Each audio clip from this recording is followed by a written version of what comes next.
Yeah, we discussed about last class, that is electrical arc furnace.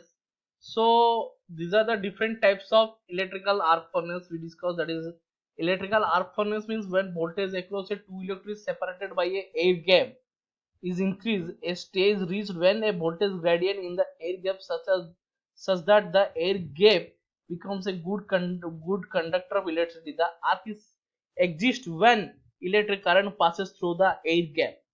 That air gap In that air gap electric current is passes through, so that arc is produced. So a very high voltage is required to establish the arc across an air gap, but maintain an arc small voltage may be sufficient.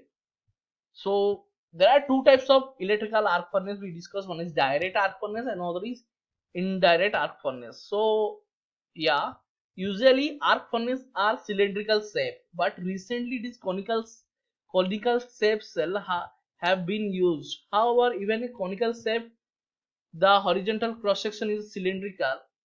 The advantages of cone shape is less power consumption and less losses and reduce the melting time. There are the arc furnaces of two types. One is direct arc furnace, and another is indirect arc furnace.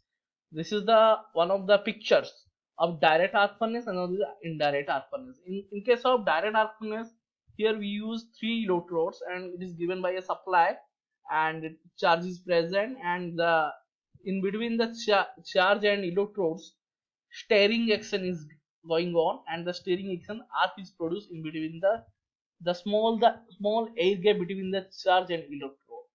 Okay, indirect arc furnace, here charge is present already, two electrodes are connected to a supply, and it is a two electrodes are in opposite side, and when you give supply to in between the two electrodes arc is produced. That is called as the indirect arc furnace. So now we discuss direct arc furnace. So in this type of arc furnace, the charge itself acts as a one electrode. The arc is made to be strike between the one electrode and charge itself. So as a result, current flow through the body, the charge develop heat due to the electrical resistance charge in addition of heat radiated from the arc. There are two types. One is direct arc furnace is also two types. One is non-conducting button shown in figure 4a, conducting button as shown in figure B. Come to the non-conducting button direct arc furnace. Okay, then we will discuss about conducting button direct arc furnace. Okay, so first we'll discuss about non-conducting button direct arc furnace. So two electrodes are there. Here it is a furnace.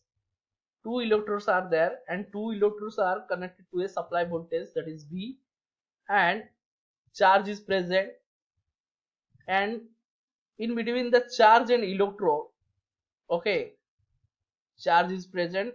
In between the charge and electrode there is a stirring action occur. Means when you give a supply to the electrode, electric current is passes through the electrode, and it is heated, and in the furnace you have a charge. So there is a air gap between the charge and electrode. There is a stirring action occurs, and it produces a arc. That is called as a non-conducting button direct arc furnace. That means non-conducting button. In button there is a no conducting path. That is called as a non-conducting button direct arc furnace. Clear? So come to another arc furnace, that is called as a conducting button direct arc furnace. Here in figure 4b, electrode is inserted to the furnace, charge is present. In between the charge and electrode arc is produced. So here one electrode in supply, one supply end is connected to electrode, another supply end is connected to your button button of the furnace. So when the current flows in electrode and in the button also it will flow current, so there is a steering action occur, so they produce a arc in between the electrode and charge. See the figure See, there is a stirring action occurs here and arc is produced. Okay, this is the figure 4b. So now come to the theory part of this furnace. In case of single phase arc furnace having a non-conducting button, two electrodes are taken vertically downward through the roof of the furnace, okay, to the surface of the charge, okay. Um, and in case of three phase furnace, three electrodes put at the corner of an equilateral triangle are projected on the charge through the roof and three arcs are formed. Similarly here, see the current passing through the charge develop a electromagnetic field and necessary steering action is automatically obtained by it. That means a steering action is automatically obtained, so thus the uniform heating is obtained. In case of single phase arc furnace having a conducting button, one electrode is taken vertically downward through a roof of the furnace to the surface of the charge, and one part of the supply is connected directly to the bottom of the furnace, and steering action will occur in between the charge and electrode, so arc is produced. So now come to the point that this type of furnace is commonly used for production of steel. Generally, we use this type of furnace for the production of steel.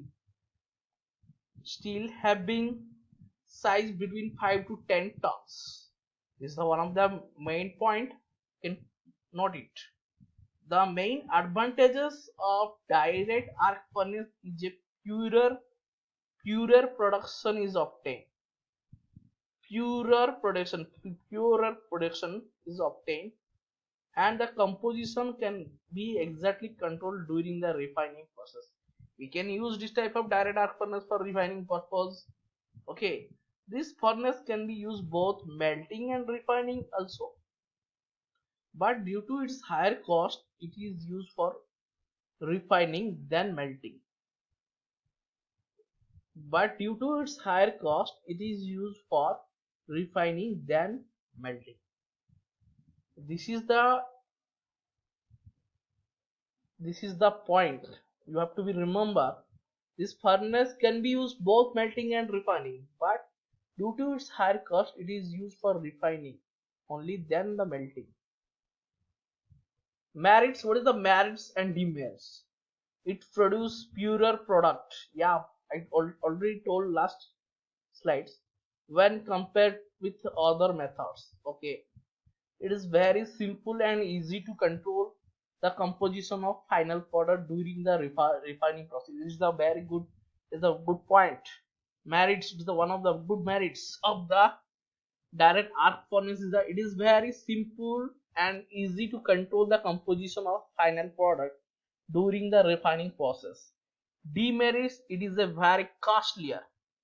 Yeah, already told, that's why it is used for only refining purpose. Okay, electrical energy expensive even though it is used for both smelting and refining.